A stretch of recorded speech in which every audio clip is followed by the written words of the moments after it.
Police and witnesses say more than 100 teenagers launched a coordinated attack on downtown Philadelphia on Tuesday night, where they looted and vandalized over a dozen retail storefronts. According to Philly police, stores included Foot Locker, Lululemon, and Apple, which were ransacked in quick succession at around 8 p.m. Eastern. So far, over 50 arrests have been made, including 49 adults and 3 juveniles. Meanwhile, earlier this week, retail giant Target announced it would be closing 9 stores in 4 states, citing organized retail crime. The stores facing closure are located in New York City, Seattle, California, and Portland, Oregon. However, just this week, a major study released by the National Retail Federation finds that the effect of theft on retailers' bottom lines is largely in line with what it has been in past years.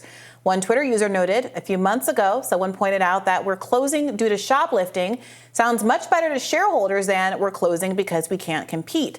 And the whole last year of media frenzy made so much more sense after that. So let's start with the Philly story. My understanding is that these events are following a judge who earlier this week dismissed charges against a police officer who shot someone who was erratically driving point blank through their window moments after arriving on the scene, and what many consider to be a disproportionate use of force that resulted in this 27-year-old named Eddie Irizarry dying. That being said, I mean, obviously, looting is illegal and wrong. I think there was a question about whether or not there are various media narratives that are being used to fuel various agendas, either by the corporations that own these stores, who would prefer a narrative about how they have to go out of business because of looting as opposed to an inability to profit, and another narrative that is helpful to those who want to increase funding to the police, that if people believe that they're in a lawless environment, obviously we can have even more of our already bloated police budgets dominating the overall municipal spending.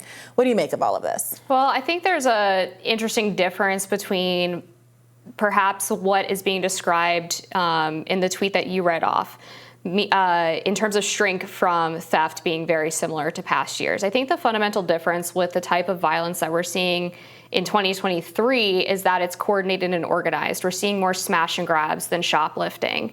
And that's not just a profitability problem, but it's a problem for the safety of the people who are actually working in these stores. And it's a problem with the safety of the people who are shopping and the people who are nearby in these areas. Same thing with this looting question. This is an action that fundamentally has violent undertones to it, if not direct violence.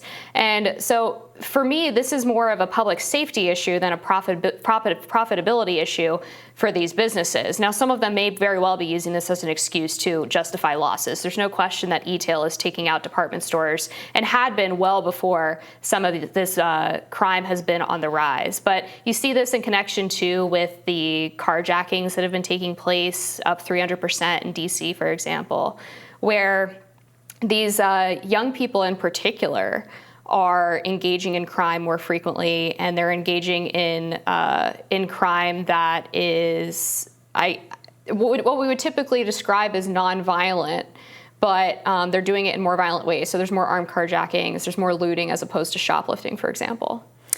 Well, to your point about the safety of people who work in the store, I take that very seriously. But in the story that we're talking about right now, all of these shops were burglarized per reporting, I'm reading from NBC now, between 12:10 a.m. and 2:03 a.m.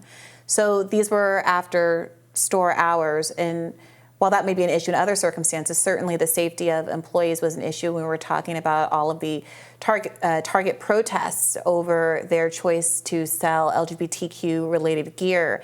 And you had a number of people entering those stores and harassing and then sometimes getting in physical confrontations with workers at the Target. That doesn't seem to be the instance here. And that's not to minimize the seriousness of obviously stealing, but this doesn't seem to be an interpersonal safety issue or one in which the employees are being targeted in any way.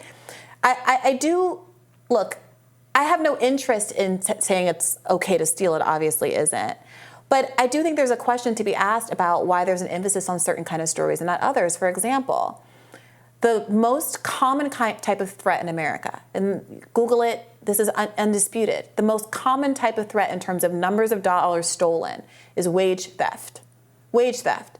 And some of the companies that engage most in wage theft, like Walmart, are the ones that are constantly going to the press about stories about how they can't keep their stores open and how they're losing profits and how we live in a lawless hellscape because of all of the theft from their stores. Well, the employees of Walmart are some of the biggest welfare recipients in the United States of America. Our government is subsidizing the salaries of people who work at stores owned by the richest people in the country who won't pay their people a living wage. And instead of having a narrative about why one of the country's biggest employers can't treat its employees right and are literally stealing wages from their employees in all of these instances, we're having a media frenzy about a group of 50, however many kids it was, 52 who were arrested on Tuesday night, 100 kids, or young people, whomever they were, who did a bad thing, but at a scale that is dwarfed by what these major corporations are doing in tandem with law enforcement, who again precipitated, it seems, some of this activity earlier this week, because there was a police shooting of a driver through the window of his car in a claim of self-defense, and then a criminal justice system that decided not to press charges against the police officer. Does that feel at all dissonant to you? The focus of what this unholy union that seems to be forming between the police state, which is invented with the sole purpose, the primary purpose of protecting property, and these property owners, these corporations, who are basically using the tax-funded police state to make sure that what is protected is property at all costs, and absolutely no public attention or moral attention paid to all of the theft that is happening from the very communities who are participating in some of this lawless behavior. I think we have to consider, though, that it's not just about protecting corporate profits. The other issue that comes along with these types of very public and large displays of lawlessness is the potential for cities to fall into a doom loop. And this is what we've been seeing in San Francisco. When you have a smash and grab incident like this or a looting incident, your point's well taken that it happened after hours. There are plenty of cases in the past couple of years where they were doing it in broad daylight, particularly over in Old Town Alexandria, pretty close to where we are now in downtown DC.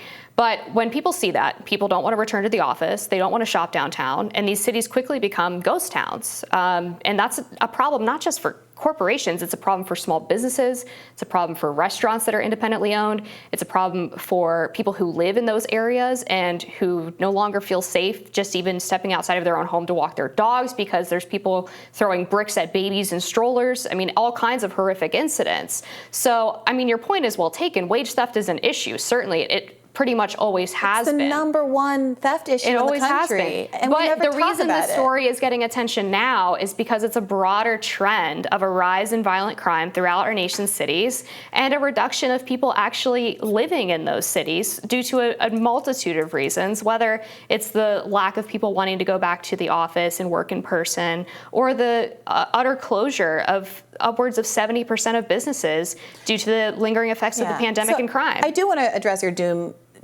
spiral point.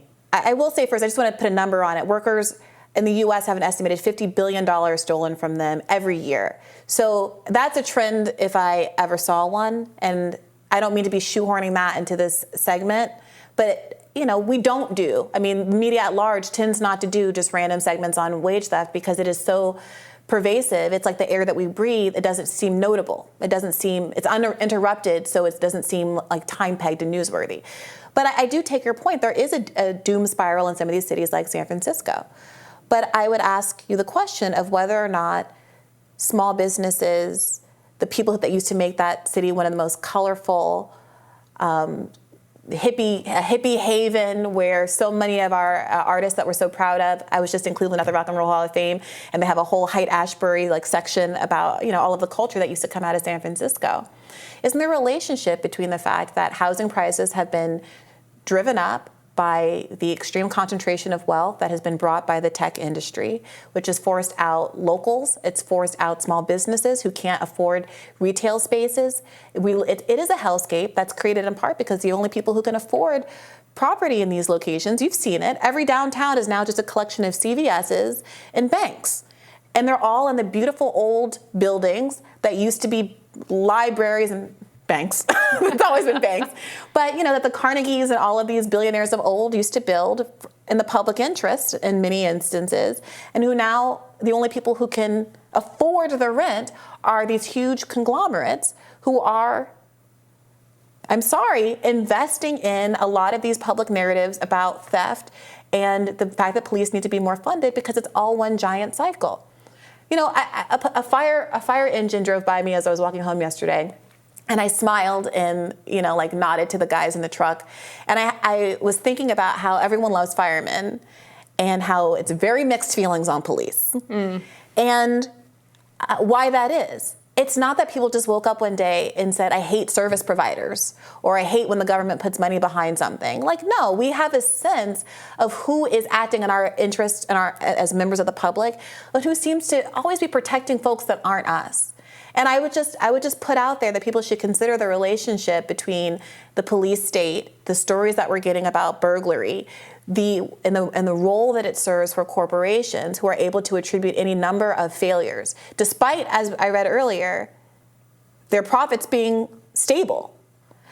But being able to sell any kind of failures, store closures, et cetera, on something other than their own financial malfeasance or bad luck in the markets. I want to go back to your first point, which was about the driving out of small businesses and locals from cities. And your point is well taken. One of my biggest criticisms during the pandemic with the lockdowns was you had these major corporations pushing them, and nobody was talking about the fact, I mean, a few people were, but not many, were talking about the fact that it's really convenient for them to push lockdowns because those overwhelmingly hurt small businesses that couldn't easily make the transition to e-tail and really required foot traffic in order to survive. Places like Amazon and Macy's and Bloomingdale's and all of these department stores were already killing it in the e-tail game. And so they absolutely do support policies that hurt their small competition and their local competition. And I want to revive Main Street. I want to revive local communities and the civic ties that bring people who own small businesses together with locals. And housing policy is going to be a part of that conversation, obviously. And to your point, that like a huge percentage, I couldn't find the number when I Googled just now, but of the PPP loans went to the top, most wealthiest and biggest businesses. Who could afford to pay their employees even with the shutdown, whereas and then also who didn't use the funds the way they were supposed to use them. I have family members who are small business owners who tried to get PPP loans, and they were gone. If you didn't have the connections to take advantage of those loans, you didn't get them. So it became a gift to the people who didn't need it. I completely agree. So I mean, hopefully there's some gains to trade here. There's some possibility for agreement on this particular issue. The Hill has reached out to the Philadelphia Police Department for comment, and we'll be sure to cover any updates here. But until then, that does it for us on Rising today. Amber, it really was a pleasure sitting next to you today. I enjoyed it. Thank you. All right, come back tomorrow, and you can see Jessica Burbank on Rising Friday. Be sure to like, share, and subscribe so you never miss any content. And for those of you who like to listen while on the go, we are now available anywhere you listen to podcasts. I'll see you tomorrow. Bye-bye.